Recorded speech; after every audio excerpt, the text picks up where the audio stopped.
Hello friends, welcome back to our channel MRS.MALASUNDAR. இன்னைக்கு இந்த வீடியோல பாத்தீங்கன்னா சூப்பரான நண்டு பெப்பர் கிரேவி எப்படி பண்றது அப்படிங்கறத ஷேர் பண்ணிருக்கேன். அது மட்டும் இல்லாம என்னோட ஃப்ரிட்ஜை வந்து நான் டீப் க்ளீன் பண்ணேன், அதையுமே இன்க்ளூட் பண்ணிருக்கேன். வாங்க வீடியோக்குள்ள போலாம். இப்போ பார்த்தீங்கன்னா நான் நண்டு பெப்பர் ஃப்ரை பண்ணுறதுக்காக கேஸ் மேலே ஒரு சட்டி வச்சுருக்கேன். இந்த சட்டியுமே பார்த்தீங்கன்னா நல்லா சூடாயிருச்சு. ஃபஸ்ட்டு நம்ம பெப்பர் ஃப்ரை பண்ணுறதுக்கு பேஸாக ஒரு பேஸ்ட் வந்து ரெடி பண்ண போகிறோம். அதை வந்து ஃபஸ்ட்டு பண்ணிடலாம். இப்போ இந்த சட்டியில் 2 டீஸ்பூன் கிட்ட கடலை நான் ஆட் பண்ணிக்கிறேன். இப்போ பார்த்தீங்கன்னா இந்த எண்ணெயுமே நல்லா சூடாயிருச்சு. நான் 1/2 டீஸ்பூன் கிட்ட சோம்பு ஆட் பண்ணி அதை வந்து கோல்டன் ப்ரௌன் கலர் வர மாதிரி ஃப்ரை பண்ணிக்கிறேன். இப்போ இதில் நீல வாக்கில் கட் பண்ணி வச்சுருக்க 2 பச்சை மிளகாய் ஆட் பண்ணிக்கிறேன். காஞ்ச மிளகாய் ஒரு 4 ஆட் பண்ணிக்கிறேன். உங்களோட காரத்துக்கு ஏற்ற மாதிரி நீங்கள் ஆட் பண்ணிக்கோங்க. இப்போ ஒரு கொத்து கருவேப்பிலை ஆட் பண்ணிக்கிறேன். இப்போ இது எல்லாத்தையுமே ஆயிலில் நல்லா ஃப்ரை பண்ணிக்கிறேன். இப்போ பார்த்திங்கன்னா இது எல்லாமே நமக்கு நல்லா ஃப்ரை ஆயிருச்சு. நான் இதில் 3 துண்டு இஞ்சி சேர்த்துக்கிறேன். ஒரு 10 பல் பூண்டு தோல் உரிச்சு எடுத்து வச்சுருக்கேன். அதையும் சேர்த்து நல்லா ஃப்ரை பண்ணிக்கிறேன். இப்போ பார்த்தீங்கன்னா இது எல்லாமே நமக்கு நல்லா ஃப்ரை ஆயிருச்சு. நான் ஒரு பெரிய வெங்காயம் நீல வாக்கில் கட் பண்ணி வச்சுருக்கேன். அதையும் சேர்த்து நல்லா கோல்டன் ப்ரௌன் கலர் வர மாதிரி சாத்தே பண்ணிக்கிறேன். இந்த வெங்காயம் வந்து நமக்கு ஒரு 80% குக் ஆனால் போதும். இப்போ நான் இதில் தக்காளி ஆட் பண்ணிக்கிறேன். நான் 2 பெரிய தக்காளி நீல வாக்கில் கட் பண்ணி வச்சுருக்கேன். அதை இதில் சேர்த்து நல்லா சாத்தே பண்ணிக்கிறேன். இந்த வெங்காயம் தக்காளி ரெண்டுமே பார்த்திங்கன்னா ஒரு 80% குக் ஆனாலே போதும். பாருங்கள், இந்த அளவுக்கு குக் ஆனாலே போதும். இப்போ நான் கேஸ் ஆஃப் பண்ணிட்டேன். இதில் இருக்க ஹீட் எல்லாம் போனதுக்கப்புறம் நம்ம இதை ஒரு ஃபைன் பேஸ்ட்டாக அரைச்சி எடுத்துக்கலாம். இப்போ கேஸ் மேலே ஒரு சட்டி வச்சுருக்கேன். இந்த சட்டி வந்து நல்லா சூடாயிருச்சு. இப்போ நான் இதில் 3 டீஸ்பூன் கிட்ட கடலெண்ணெய் ஆட் பண்ணிக்கிறேன். இப்போ பார்த்தீங்கன்னா இந்த எண்ணெயுமே நல்லா சூடாயிருச்சு. 1/2 டீஸ்பூன் கிட்ட சோம்பு ஆட் பண்ணிக்கிறேன். இந்த சோம்பு வந்து நல்லா கோல்டன் ப்ரௌன் கலர் வர மாதிரி ஃப்ரை பண்ணிக்கிறேன். இப்போ இதில் 3 காஞ்ச மிளகாய் பாதியாக கிள்ளி சேர்த்துக்கிறேன். 2 பச்சை மிளகாய் நீல வாக்கில் கட் பண்ணி வச்சுருக்கேன், அதையும் சேர்த்துக்கிறேன். ஒரு கொத்து கருவேப்பிலை. இது எல்லாமே ஆயிலில் நல்லா ஃப்ரை பண்ணிக்கிறேன். இப்போ இதில் ஒரு சின்ன வெங்காயம் குட்டி குட்டியாக கட் பண்ணி வச்சுருக்கேன், அதையும் சேர்த்து நல்லா கோல்டன் ப்ரௌன் கலர் வர மாதிரி ஃப்ரை பண்ணிக்கிறேன். இது பார்த்திங்கன்னா நம்ம ஆல்ரெடி வதக்கி வச்சுருந்த வெங்காயம் தக்காளி இஞ்சி பூண்டு இதுதான். இதில் இருக்க ஹீட் எல்லாமே போயிருச்சு. இப்போ நான் இதை மிக்ஸி ஜாரில் சேர்த்து நல்ல ஒரு ஃபைன் பேஸ்ட்டாக அரைச்சி எடுத்துக்கிறேன். இப்போ பாருங்கள், நமக்கு இந்த வெங்காயமுமே நல்ல கோல்டன் ப்ரௌன் கலரில் ஃப்ரை ஆயிருச்சு. இப்போ நான் இதில் ஒரு பெரிய தக்காளி குட்டி குட்டியாக கட் பண்ணி வச்சுருக்கேன், அதை சேர்த்து நல்லா குழஞ்சி வர மாதிரி வதக்கிக்கிறேன். இப்போ பாருங்கள், இந்த வெங்காயம் தக்காளி எல்லாமே நமக்கு நல்லா குழஞ்சி வதங்கி வந்துருச்சு. இப்போ நான் இதில் நண்டு ஆட் பண்ணிக்கிறேன். நண்டு சேர்த்து இது எல்லாத்தையுமே நல்லா மிக்ஸ் பண்ணிக்கலாம். நம்ம வந்து இதில் தண்ணி எதுவுமே ஆட் பண்ண வேண்டியது கிடையாது. இந்த நண்டுலேருந்தே பார்த்திங்கன்னா தண்ணி வந்து வரும். ஸோ தண்ணி எதுவுமே சேர்க்காம தான் வந்து நான் இன்றைக்கி ட்ரையான ஒரு ஃப்ரையாக பண்ண போகிறேன்.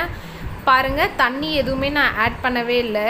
இந்த தண்ணி எல்லாமே இந்த நண்டுலேருந்தே வெளியில் வந்த தண்ணி. இப்போ இது எல்லாத்தையும் நல்லா மிக்ஸ் பண்ணி விட்டுக்கிறேன். இப்போ இந்த நண்டுக்கு தேவையான அளவு உப்பு பெப்பர் இது ரெண்டையுமே சேர்த்துக்கலாம். நான் பார்த்திங்கன்னா என்னோட காரத்துக்கு ஏற்ற மாதிரி 2 டீஸ்பூன் கிட்ட பெப்பர் தூள் வந்து ஆட் பண்ணிக்கிறேன். உங்களோட காரத்துக்கு ஏற்ற மாதிரி நீங்கள் பெப்பர் வந்து சேர்த்துக்கோங்க. இப்போ இது எல்லாத்தையும் நல்லா மிக்ஸ் பண்ணி விட்டுக்கிறேன். நான் பார்த்திங்கன்னா ஃபஸ்ட்டே வதக்கி எடுத்து வச்சுருந்த வெங்காயம் தக்காளி இது எல்லாத்தையுமே நல்ல ஒரு ஃபைன் பேஸ்ட்டாக அரைச்சி இதில் வந்து ஆட் பண்ணிட்டேன். பட் இதில் ஆட் பண்ணும்போது கேமரா வந்து ஆன் பண்ணாமல் இருந்திருக்கு. அதை வந்து நான் கவனிக்கல. அது எல்லாத்தையுமே ஆட் பண்ணதுக்கப்புறம் நல்லா மிக்ஸ் பண்ணிவிட்டு ஒரு 15 மினிட்ஸ் வந்து மூடி போட்டு குக் பண்ணிக்கோங்க. இப்போ நம்ம இதை ஓப்பன் பண்ணி பார்க்கலாம்.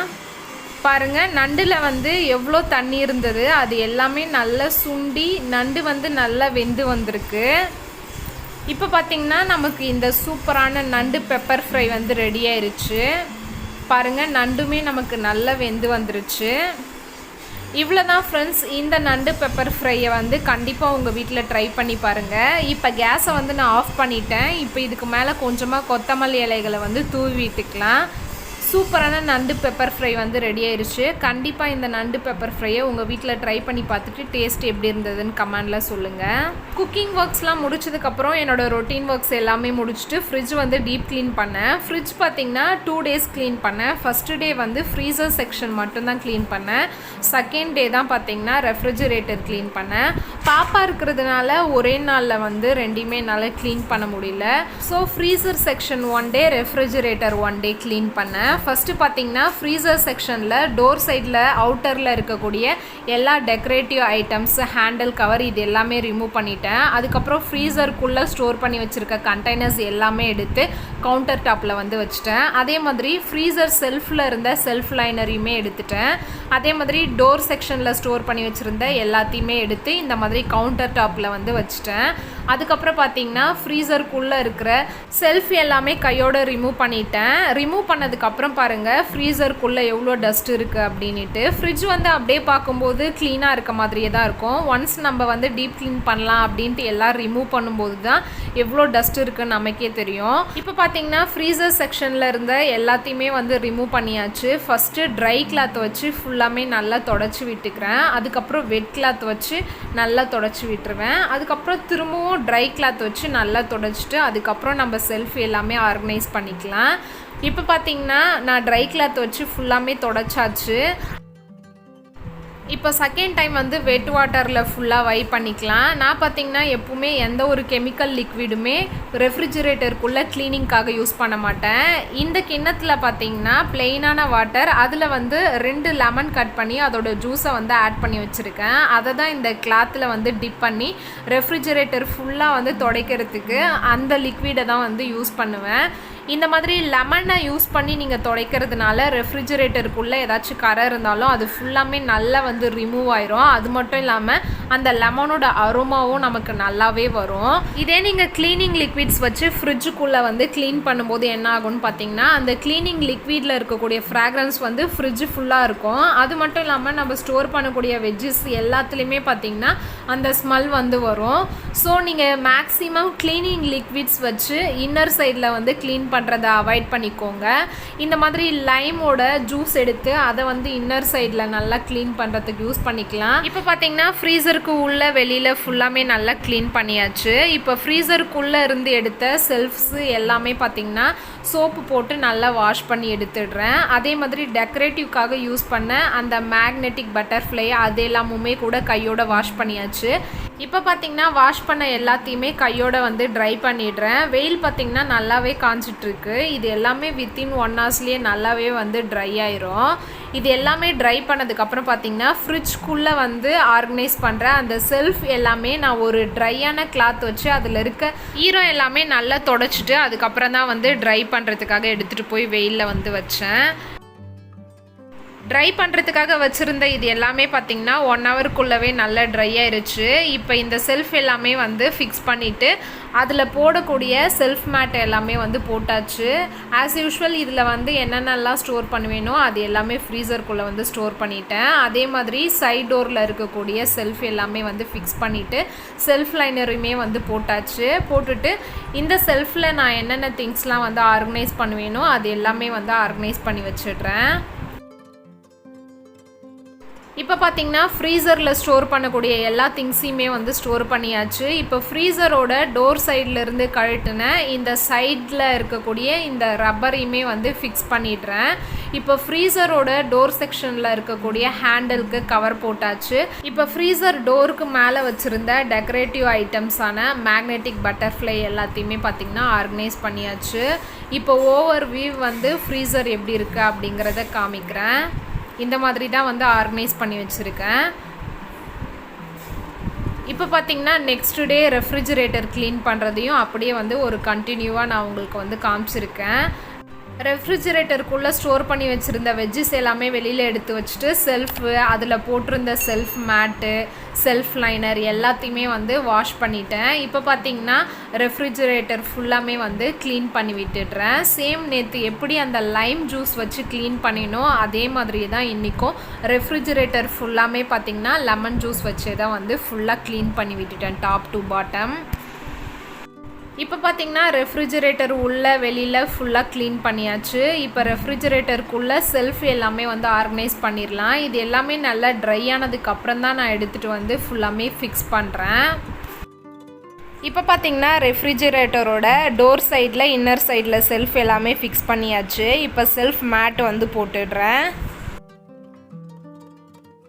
இந்த செல்ஃப் மேட் பார்த்திங்கன்னா ரொம்பவும் யூஸ்ஃபுல்லாக இருக்குது. ஏதாச்சும் வந்து ஃப்ரிட்ஜில் இருந்து எடுக்கும்போது கொட்டிட்டாலும் டைரெக்டாக வந்து அந்த கிளாஸில் கொட்டாமல் இந்த செல்ஃப் மேட்டில் தான் வந்து நமக்கு கொட்டும்.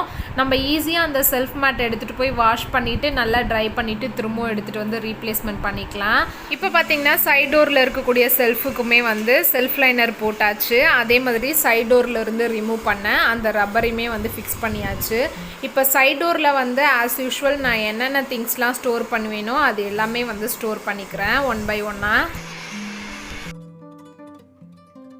இப்போ பார்த்தீங்கன்னா ரெஃப்ரிஜிரேட்டரோட சைட் டோரில் நான் என்னென்ன திங்ஸ்லாம் ஆர்கனைஸ் பண்ணுவேனோ அது எல்லாமே ஆர்கனைஸ் பண்ணியாச்சு. அதோட வியூ வந்து இப்படி தான் இருக்குது பாருங்கள். நான் இந்த மாதிரி தான் ஆர்கனைஸ் பண்ணி வச்சுருக்கேன்.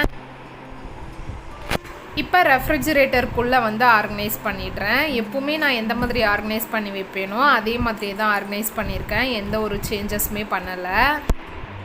ஃப்ரிட்ஜ் வந்து க்ளீன் பண்ணுறதுக்கு முன்னாடி ஃபஸ்ட்டு நீங்கள் செய்ய வேண்டிய வேலை என்னன்னு பார்த்தீங்கன்னா ஃப்ரிட்ஜோட அந்த ஸ்விட்சை வந்து ஆஃப் பண்ணியிருக்கணும். ப்ளஸ் ஃப்ரிட்ஜோட அந்த ப்ளக் இருக்குது பார்த்தீங்கன்னா அந்த ப்ளக் பாயிண்ட்டை வந்து கையோடு எடுத்து விட்டுட்டு அதுக்கப்புறம் தான் நீங்கள் க்ளீன் பண்ண ஸ்டார்ட் பண்ணணும். இப்போ பார்த்தீங்கன்னா ரெஃப்ரிஜிரேட்டரோட இன்னர் செக்ஷனையுமே ஃபுல்லாக ஆர்கனைஸ் பண்ணியாச்சு. இப்போ இதோட ஃபுல் வியூவுமே வந்து நான் உங்களுக்கு காமிக்கிறேன் பாருங்கள்.